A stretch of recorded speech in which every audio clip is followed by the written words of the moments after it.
Hello friends, welcome to this session. देखिए, आइए आज अपन स्टार्ट कर रहे हैं प्रीवियस ईयर मैथ्स के क्वेश्चन के लिए एक सीरीज़ जिसका पहला पार्ट है रेशियो एंड प्रपोर्शन का। ठीक है, तो ये सीरीज़ आपको किस एग्ज़ाम में हेल्पफुल करेगी? वैसे इसके अंदर एमटीएस के मैंने क्वेश्चन लिए अभी फर्स्ट के अंदर 2017, 18, 19 के लिए। तो ये आपको एसएससी के एग्ज़ाम में भी हेल्प करेगी और रेलवे के एग्ज़ाम में भी हेल्प करेगी।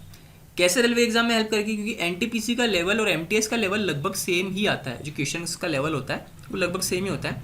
तो आपको ये रेलवे के एग्ज़ाम में भी हेल्प करेगी और एनटीपीसी के एग्ज़ाम में भी हेल्प करेगी।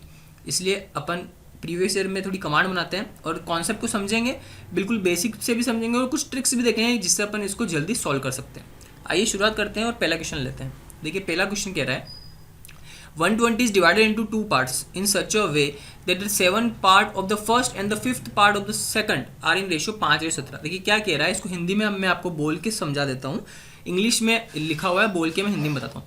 120 जो है उसको डिवाइड कर रहे हैं अपन दो पार्ट में, कि जो पहला पार्ट है उसका 7th पार्ट, पहला पार्ट नहीं उसका 7th पार्ट, और दूसरे पार्ट का 5th पार्ट का जो रेशियो है वो 5:17 है। तो अपन को सेकंड पार्ट की वैल्यू निकालनी। देखिए क्या कह रहा है, जो पहला पार्ट है उसको मैंने फर्स्ट मान लिया, इसका 7वां पार्ट, और जो सेकंड पार्ट है इसका 5वां पार्ट का जो रेशियो है वो 5:17 है। ठीक है, अब क्या होगा, ये हो जाएगा 1/7, यहाँ चला जाएगा, इंटू सेकंड दे रखा है अपन को, और ये 5 ऊपर चला जाएगा, इंटू 5 इज इक्वल्स टू 5/70। ठीक है, 5 से 5 कैंसिल हो गया, 7 ऊपर जाएगा, तो ये 1/2 इज इक्वल्स टू 7/17। ठीक है, अब ये जो रेशियो है पहले और सेकंड पार्ट का एक्चुअल रेशियो है 7:17, और इनका जो सम है वो 120 है, यानी कि 17 + 7 इज इक्वल्स टू 120, यानी कि 24 इज इक्वल्स टू 120। ओके, तो 1 इज इक्वल्स टू 120/24, 12 से कटा और ये 5, यानी एक की वैल्यू आ गई 5। तो ये पूछ रहा है सेकंड पार्ट की वैल्यू क्या है। तो सेकंड पार्ट कितना था अपना, 17 था। तो 17 की वैल्यू कितनी है, यानी 17 इंटू 5, यानी 85 अपना यहाँ पे आंसर हो जाएगा। इस तरीके से करना था। इसमें देखने की बात क्या है कि ये अपन को फर्स्ट पार्ट और सेकंड पार्ट का रेशियो नहीं दे रहा है, ये फर्स्ट पार्ट डिवाइड बाय 7 और सेकंड पार्ट डिवाइड बाय 5 का रेशियो अपन को दे रहा था। तो उससे अपन ने फर्स्ट पार्ट और सेकंड पार्ट का रेशियो निकाल लिया और उसको सॉल्व करके अपन ने आंसर निकाल दिया 85। ठीक है, आई होप आपको यहाँ तक ये वाला समझ में आया होगा। आइए चलते हैं सेकंड क्वेश्चन की ओर और देखते हैं सेकंड क्वेश्चन अपना क्या कह रहा है। देखिए, सेकंड क्वेश्चन कह रहा है कि ratio of monthly income of x and y is 3:5। ठीक है, एक्स और वाई जो है उसकी मंथली इनकम का जो रेशियो है वो 3:5 है, और ratio of their expenditure is 1:2, और वो दोनों 5,000 रुपये सेव करते हैं। तो उनकी मंथली इनकम एक्स की कितनी होगी ये अपन को बताना है। देखिए, तो अब अपन को क्या करना है ना, what will be the monthly income of x, ये निकालना है अपन को यहाँ पे। ठीक है, एक मिनट, ठीक हो गया, वेट। हाँ, तो देखिए अपन को क्या दे रखा है, एक्स और वाई दो बंदे हैं। ठीक है, ratio of their monthly income, जो इनकम आई है उनका रेशियो 3:5 है, जो उनका एक्सपेंडिचर है उसका रेशियो है 1:2। अब अपन को पता है कि अगर अपन इनकम में से एक्सपेंडिचर घटाते हैं तो अपने पास सेविंग ही बचती है। तो जो सेविंग का रेशियो आएगा वो अगर 3 में से 1 गया 2 और 5 में से 2 गया 3 आएगा, जो कि अलग अलग है। लेकिन अपन को क्वेश्चन में कह रखा है कि ये बंदा भी 5,000 बचाता है और ये बंदा भी 5,000 बचाता है, यानी कि ये अलग अलग है। तो इसको सॉल्व कैसे करें? तो देखो, इसको सेम बनाने के लिए करना पड़ेगा, इसका और इसका डिफरेंस कितना है 2 का, और इसका डिफरेंस कितना है 1 का। ठीक है, तो इसके डिफरेंस से इसको गुणा करो, यानी इसको इंटू 2 कर दो, और इसके डिफरेंस से इसको गुणा कर दो, यानी इसको इंटू 1 कर दो। तो नया रेशियो इंटू 1 करेंगे तो ये तो 3:5 ही होगा, जो कि इनकम का है। ठीक है, बीच में एक लाइन खींच देते हैं, आपको समझ में आएगा। ये है एक्स, ये है वाई, मैं नया रेशियो लिख रहा हूँ वापस। तो देखिए, सेकंड रेशियो में क्या होगा, इसको 2 से गुणा कर रहा हूँ तो ये 2 और ये 4 हो जाएगा। ठीक है, अब जो सेविंग बनेगी, सेविंग, ये इनकम है, ये एक्सपेंडिचर है। ठीक है, अब सेविंग बनी, तो सेविंग कैसे बनेगी भाई, 3 में से 2 गया, 1 5 में से आ गया, 1 ये बराबर है। 1 की वैल्यू कितनी दे रखी है, 5,000 रुपये दे रखी है दोनों साइड। अब ये पूछ रहा है इनकम ऑफ एक्स कितनी है, तो इनकम ऑफ एक्स तो भाई 3 है। एक की वैल्यू अगर 5,000 है, एक की वैल्यू अगर 5,000 है तो 3 की वैल्यू यानी इसका 3 गुना हो रहा है ये, तो इधर भी 3 गुना हो जाएगा, ठीक है, यानी कि 15,000 हो जाएगी। तो अपना आंसर हो जाएगा डी ऑप्शन, ठीक है। ये अपन इस तरीके से देख सकते थे। आइए देखते हैं थर्ड क्वेश्चन कैसे करना है। देखिए थर्ड क्वेश्चन में क्या है, 200 is divided into 2 parts in such a way that the 6 part of the first and the half part of the second are in ratio 1:1, what will be the value of second part. ये अपन ने जो सब पहला question किया वैसा ही question मैंने एक और ले लिया है, तो इसको अपन देखते हैं। और ये एसएससी एमटीएस 20 सितंबर 2017 की शिफ्ट 1 के अंदर आया हुआ है, आप आराम से चेक कर सकते हैं, ठीक है ना। तो इस तरीके के क्वेश्चन आते हैं, इसलिए इनको रिपीटिव में अपन लेते हैं ताकि अपना जो प्रैक्टिस है अच्छी से हो जाए। तो इसने कहा है कि 6th part of the first, यानी फर्स्ट का 6th पार्ट। अब मैं देखिए डायरेक्ट नहीं लिख रहा हूँ, नीचे सेकंड आ जाएगा और ये फर्स्ट का 6th पार्ट है तो यहाँ नीचे आ जाएगा ये, ठीक है। और half part of the second, तो अपॉन 2 होगा, वो ऊपर चला जाएगा तो इंटू 2 हो जाएगा। ये रेशियो में 1:1 के, देखिए ये कट गया 3 टाइम्स और 3 का इधर मल्टीप्लाई हो जाएगा, तो 1:2 जो है वो आया 3/1, ठीक है। अब 1+2 जो दोनों की वैल्यू है वो 200, यानी 3+1 यानी कि 4 की वैल्यू 200 दे रखी है, तो एक की वैल्यू कितनी हो गई 50। तो ये पूछ रहा है कि what will the value of second part, second part की वैल्यू एक ही है और एक की वैल्यू अपन ने 50 निकाल ली है, तो अपना आंसर क्या हो जाएगा, अपना आंसर हो जाएगा डी ऑप्शन थर्ड के अंदर, ठीक है। आई होप आपको ये समझ में आ रहा होगा। आइए चलते हैं नेक्स्ट क्वेश्चन पे, फोर्थ क्वेश्चन। देखिए फोर्थ क्वेश्चन कहता है कि total runs scored by 3 batsman XYZ, ये 1584 है। तो ratio of run scored by XY is 4:3 and YZ is 5:3। तो how many run are scored by X, यानी X ने कितने रन बनाए हैं। देखिए 3 बंदे दे रखे हैं X, Y और Z, ठीक है। XY का रेशियो 4:3 है, YZ का रेशियो 5:3 है, यानी y का रेशियो अलग है। सेम करने के लिए इसको अपन 5 से मल्टीप्लाई करेंगे, इसको अपन 3 से मल्टीप्लाई करेंगे, पूरी होल चीज़ को अपन, ठीक है ना। देखिए इरेज हो गया, तो मैं एक बार लिख लेता हूँ। XYZ 3 दे रखे हैं, ये 4:3 है, ये 5:3 है, ये सेम नहीं है, तो इस पूरे को अपन 5 से मल्टीप्लाई करेंगे ताकि 15 बन जाए y, और इस पूरे को अपन 3 से मल्टीप्लाई करेंगे ताकि 15 बन जाए y को सेम करना है।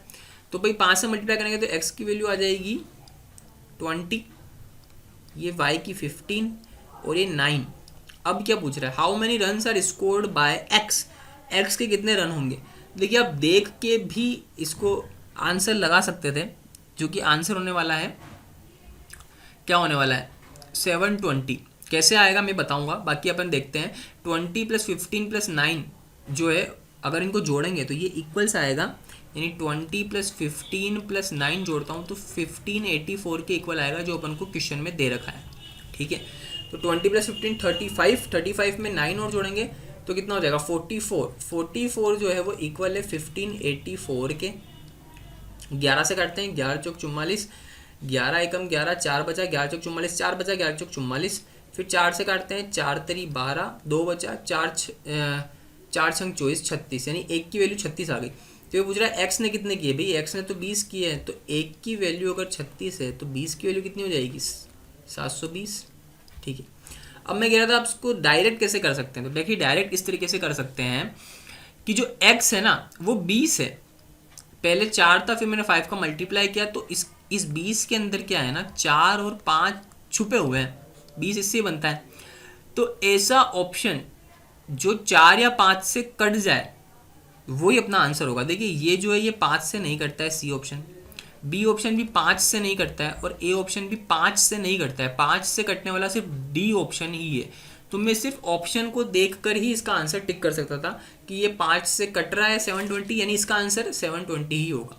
डायरेक्ट अपन ऑप्शन को देख के थोड़ा अपना माइंड जो है ओपन रख के अपन इसको कर सकते हैं। आई होप आपको ये समझ में आई होगी ट्रिक भी। और आइए चलते हैं नेक्स्ट क्वेश्चन की ओर, 5वें की ओर। देखिए यहाँ दे रखा है XY 3 5 है, तो what is the value of this.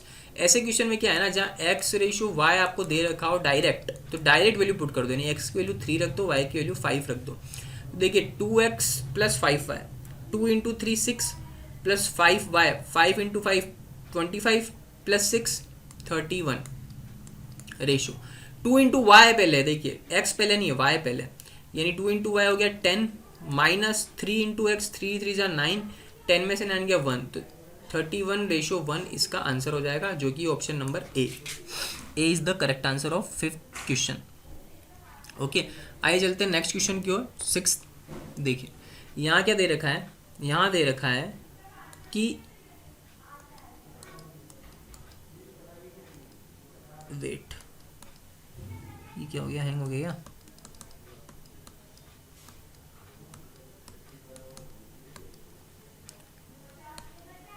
देखिए 2 नंबर जो है वो इन रेशियो 3:4, और if 8 is subtracted from each then the new ratio become 17:24। तो व्हाट आर द 2 नंबर्स? क्या है? 2 रेशियो जो है 3:4 में है, ठीक है।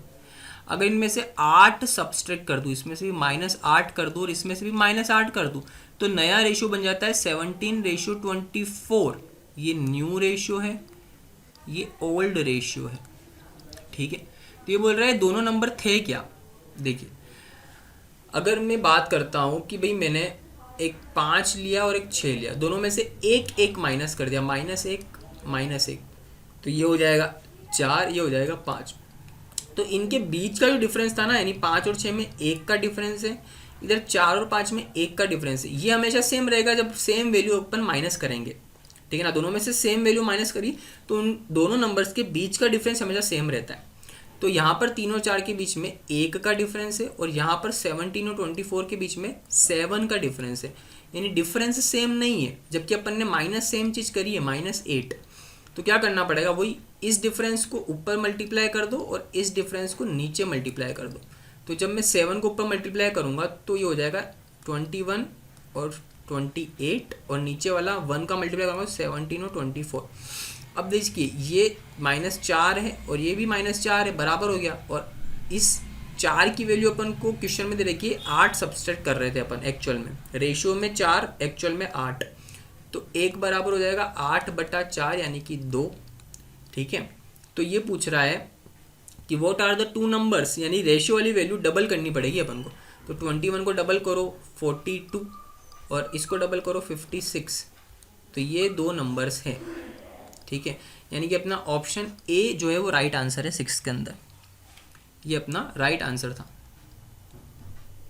ठीक है। आइए चलते हैं नेक्स्ट क्वेश्चन की ओर, देखते हैं नेक्स्ट क्वेश्चन क्या कह रहा है। नेक्स्ट क्वेश्चन कह रहा है द रेशियो ऑफ एजेस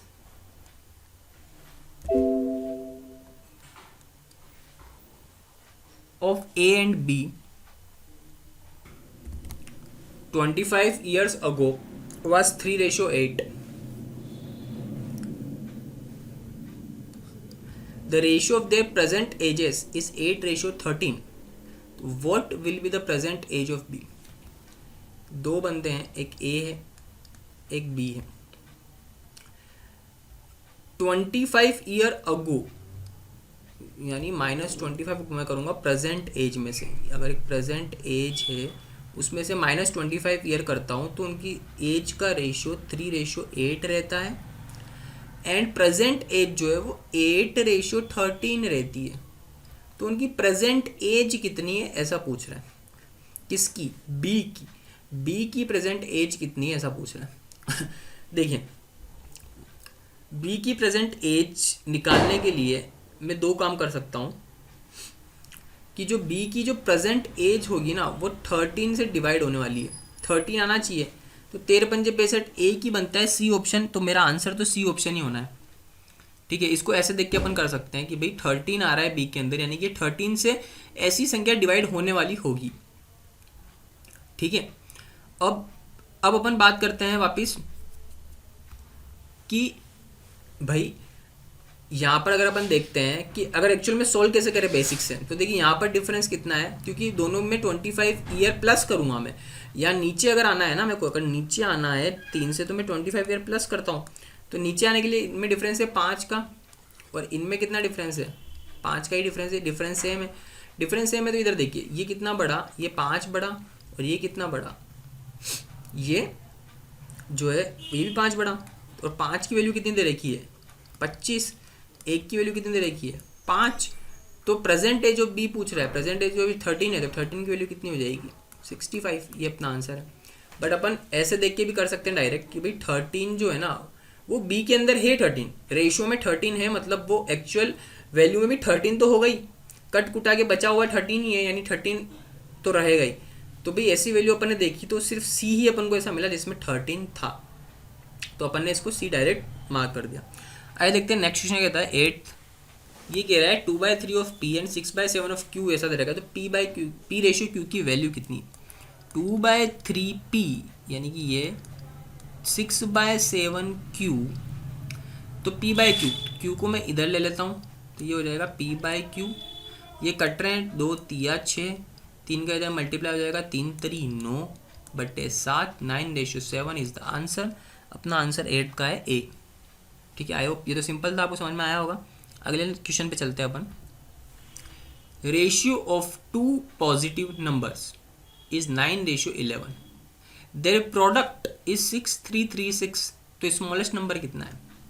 देखिए कोई भी 2 पॉजिटिव नंबर है जिनका रेशियो है इतना, तो माना मैंने नंबर है 9a 11a, अब इनका प्रोडक्ट करूँगा, अगर मैं मल्टीप्लाई करूँगा तो वो वैल्यू आएगी 6336, यानी 99a square is equal to 6336। ठीक है, तो a square is equals to 6336 divide by 99, ये करता है 64 टाइम्स। ठीक है, तो a स्क्वायर की वैल्यू आ गई 64, तो a की वैल्यू कितनी आएगी? 8।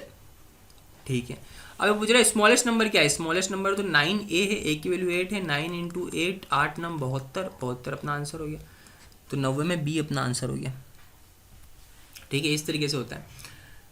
तो ये ना जब भी मल्टीप्लाई आता है ना, प्रोडक्ट आता है, तो आपको ये a नहीं भूलना है, मतलब अगर आप a भूल जाओगे तो यहाँ पे क्या हो जाएगा, आपको लगेगा कि 64 आंसर है इन वैल्यूज़ का, यानी रेशियो में 64, लेकिन ऐसा होता नहीं है, वो a स्क्वायर की फॉर्म में होता है, उसका स्क्वायर रूट करना पड़ता है। तो मल्टीप्लाई के केस में आप इतना ध्यान रखेंगे। आइए चलते हैं नेक्स्ट क्वेश्चन पे। 10th क्या कहता है? 10th अगेन वही सिंपल सा है, 2/3 p is equals to 4/5 q is equals to 3/2 r, तो पी क्यू आर की वैल्यू क्या है? देखिए कभी भी पी क्यू आर की वैल्यू अगर आपको निकालनी है ना, तो पहले 2 को चेक कर लो डायरेक्ट, वो जहाँ पे मिल रहा है वो आंसर हो जाएगा। जैसे मैं पहले 2 को उठा लेता हूँ, इन दोनों को। ठीक है, तो अगर मैं इसको करता हूँ तो इससे p/q कितना मिलता है?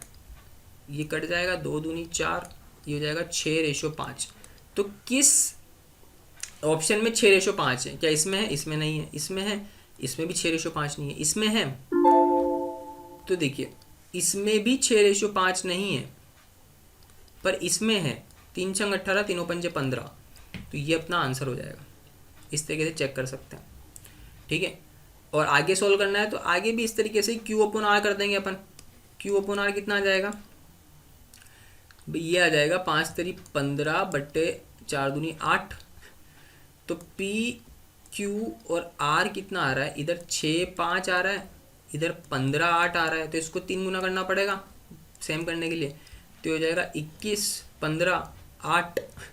ठीक है, तो अब ये PQR पूछ रहा था अपन को सॉरी 21 क्यों होगा, P और Q अपन ने निकाला था 6 और 5। ठीक है, तो ये हो जाएगा 36 18 होगा ना, 36 18 सॉरी यहाँ गलत लिखा गया, 36 18 15 और 8, तो अपना आंसर इस तरीके से आ जाएगा। अगर आपको पूरा सॉल्व करना है तो इसलिए सॉल्व कर सकते हैं। ठीक है, आई होप आपको आज का सेशन समझ में आया होगा। ऐसे ही अपन इसका सेकंड पार्ट भी लाएंगे। आज अपन ने 10 क्वेश्चन सॉल्व किए हैं टोटल। ठीक है, अगर आपको पसंद आया तो आप इसको लाइक करें, कमेंट में अगर आपकी कुछ क्वेरी है तो लिख सकते हैं, और चैनल को सब्सक्राइब करना ना भूलें। Thank you very much.